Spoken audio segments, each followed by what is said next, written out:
दोस्तों, स्वागत है आपका एक नई कहानी में। ये कहानी एक ऐसे लड़के की है जिसे उसके प्यार में 2 बार इनकार मिला, लेकिन आज भी शायद उस लड़की को भुला नहीं पाया। तो आइए इसे मैं और आप साथ पढ़ते हैं और जानते हैं कि क्या है आदित्य और खुशी की सैड लव स्टोरी। आदित्य पढ़ने में थोड़ा एवरेज और लड़कियों के मामले में थोड़ा कच्चा था। उसकी मुलाकात 11th स्टैंडर्ड में खुशी से हुई। खुशी पढ़ने में अच्छी और अपने फ्यूचर के बारे में बहुत सोचने वाली लड़की थी। धीरे धीरे 11th ख़त्म होते होते वो अच्छे दोस्त बन गए थे और 12th में आदित्य ने खुशी से अपने प्यार का इजहार कर दिया।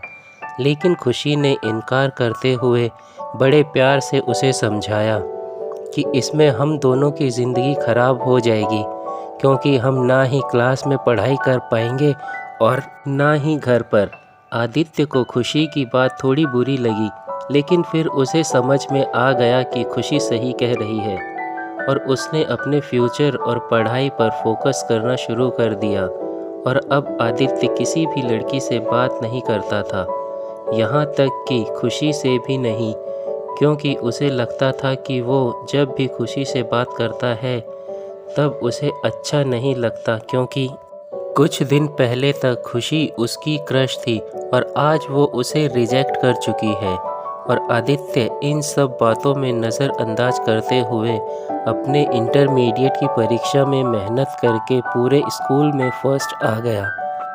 बाद में आदित्य दिल्ली के एक कॉलेज से बीटेक करने लगा और वहाँ भी किसी लड़की से बात नहीं करता था, क्योंकि खुशी ने उससे जो बात कही थी कहीं ना कहीं उसके दिल में बैठ गई थी। और जब भी उससे कोई लड़की बात करने आती वो मुंह मोड़ लेता। वो धीरे धीरे अपने पढ़ाई में और भी अच्छा होता गया और आखिरी में आते आते वो अपने कॉलेज में भी टॉप 10 की लिस्ट में आ गया और उसे कॉलेज से प्लेसमेंट भी मिल गई और वो जॉब करने फिर से मुंबई चला गया। मुंबई एक बहुत ही बड़ा शहर है, जहाँ एक मोहल्ले के लोग दूसरे मोहल्ले वाले को नहीं जानते हैं। वहीं जब आदित्य ऑफिस गया तो उसे वहाँ खुशी दिखी, लेकिन अब खुशी के लिए उसके दिल में कोई जगह नहीं थी और इसलिए वो हर बार खुशी से छिपता रहता। इसलिए नहीं क्योंकि वो उससे नाराज़ था, बल्कि इसलिए क्योंकि वो फिर से खुशी की ज़िंदगी में नहीं आना चाहता था। लेकिन वो कहते हैं ना कि भगवान की मर्ज़ी के आगे किसी की नहीं चलती। एक दिन ऑफिस के कैंटीन में खुशी ने आदित्य को देख लिया और उसके पास जाकर उससे बातें करने लगी। आदित्य के पास भी खुशी से बात करने के अलावा और कोई विकल्प नहीं था। दोनों के दिल में पिछले 4 सालों से जो भी दर्द था उन्होंने एक दूसरे को बताया और खूब सारी बातें की। खुशी ने उससे बिछड़ने के बाद अपने सफ़र के बारे में बताया और आदित्य से उसके बारे में पूछा, जिसके बाद आदित्य को कहीं ना कहीं लगने लगा था कि खुशी गलत नहीं थी और आदित्य को फिर से खुशी से प्यार हो जाता है। कुछ दिन बीतता है और दोनों की दोस्ती और भी गहरी हो जाती है और एक दिन अचानक आदित्य खुशी से बात करते करते उससे अपने प्यार का इजहार कर देता है, लेकिन खुशी फिर इनकार कर देती है। और जब आदित्य उससे इसकी वजह पूछता है तो वह बताती है कि उसकी शादी तय हो गई है और 1 महीने बाद वो ये जॉब छोड़ देगी।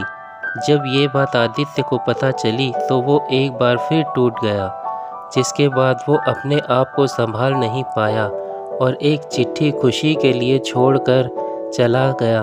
और खुशी उस खत को पढ़ती है जिसमें लिखा था, मेरी प्यारी खुशी, मैं तुमसे बहुत प्यार करता हूँ, लेकिन शायद तुम मेरी ज़िंदगी में नहीं हो, इसीलिए तो मैंने तुम्हें 2-2 बार खोया है।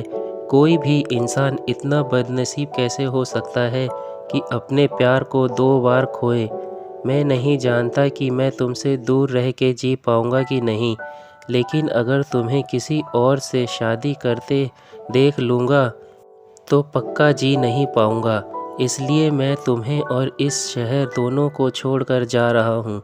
शायद तुम मुझे भूल जाओ, लेकिन दूसरी बार मिलने के बाद मैं तुम्हें कभी नहीं भूल पाऊँगा।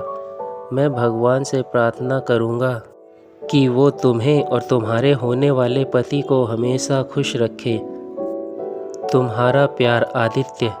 खत पढ़ने के बाद खुशी रोने लगी और आदित्य को बहुत ढूंढा पर वो कहीं भी नहीं मिला और बाद में खुशी ने अपने परिवार की खुशी के लिए अभिषेक से शादी कर ली। लेकिन खुशी को आज भी ये बात हमेशा सताती रहती है कि आदित्य कहाँ होगा, किस हाल में होगा। यहाँ तक तो उसे ये भी नहीं पता कि आदित्य जिंदा भी है या नहीं। एक तरफ खुशी अंदर ही अंदर घुटती रहती है, लेकिन दूसरी तरफ वो एक परफेक्ट बहू, परफेक्ट पत्नी और परफेक्ट माँ भी है जिसे उसके परिवार वाले हमेशा प्यार करते हैं और हमेशा प्यार करते रहेंगे। हमें ये तो नहीं पता कि खुशी ने 12th स्टैंडर्ड में या जॉब टाइम पर आदित्य को ठुकरा के गलत किया या सही, लेकिन आदित्य ने ये साबित कर दिया कि वो खुशी से सच्चा प्यार करता था और इस बात का एहसास शायद अब खुशी को भी हो चुका था और इसीलिए शायद आज तक खुशी अपने आप को माफ़ नहीं कर पाई है।